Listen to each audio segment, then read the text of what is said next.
Hello and welcome to In Their Own League. Today we have a very special episode for you. We are going to be enjoying the delicacies of the brilliant food stylist Janice Poon from the series Hannibal by Brian Fuller. Janice was the food stylist for that series for 3 years, but in addition to that, she also wrote a cookbook appropriately titled Feeding Hannibal. And if you have that cookbook, you can follow along. It's the recipe we're going to be doing today is on page 218. If you do not have it, we'll supply a link below where you can get that for yourself. But Janice is a fantastic artist. She created masterpieces of food for the series, as anyone who's seen it knows. And today we're not going to be needing any blood or organs or body parts because we're going to be making candy apples adapted from her recipe in her cookbook Feeding Hannibal. So, what you'll need is about 6 to 7 small apples, apples that can be cooked, such as Granny Smith or Fuji, that'll hold up to heat. A half a cup of clear corn syrup for our friends outside of the US, that's 170 grams.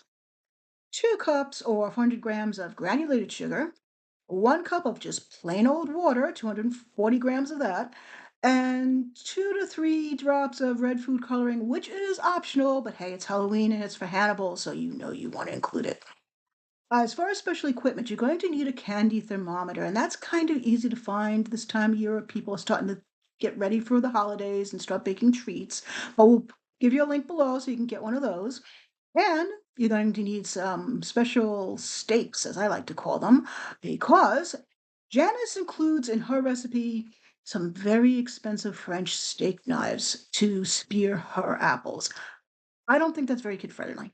So, what I suggest you do is get yourself some bamboo skewers and cosplay Van Helsing and stake your apples through the heart. So, you're going to need about 5 or 6 of these, depending on how many apples you're making, and stab at those apples. Get them ready to go through that dipping process of candy, which is what we're going to be making. On a tray, please line your tray with parchment or a silk pad or just grease it because your cute little apples are going to need a place to land and get firm and hard and dry that candy off. So you don't want them just sticking to your plate or your tray. So line them with something or grease that tray.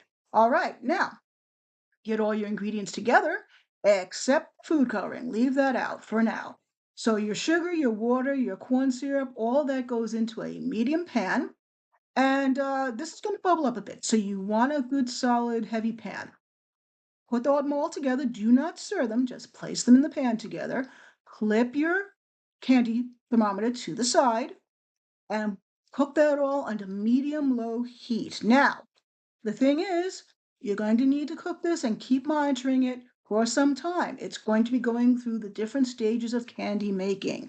If you've never made candy before, there are different stages. This is going to go cooking through to the hard crack stage, which is 295 degrees Fahrenheit, roughly 295 degrees Fahrenheit for us in the US, and a little bit more than 146 Celsius for the rest of the world. And why we never joined you in the metric system, I'll never know.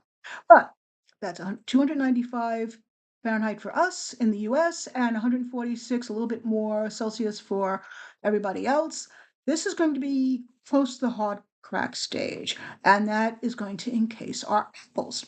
So this is going to take about anywhere from 10 to 20 minutes, depending on your range. And just keep a lookout on that thermometer. Once it hits that temperature, pull it off the heat, add your food coloring, swirl it around so the color's distributed. It'll dissipate pretty quickly. And then it's time to dip. Take your apples that you've speared on your skewers and gently, carefully, quickly dip your apples, swirling them around in the candy and placing them on the paper on your tray. It's going to harden pretty quickly, so you need to move fast, but be careful.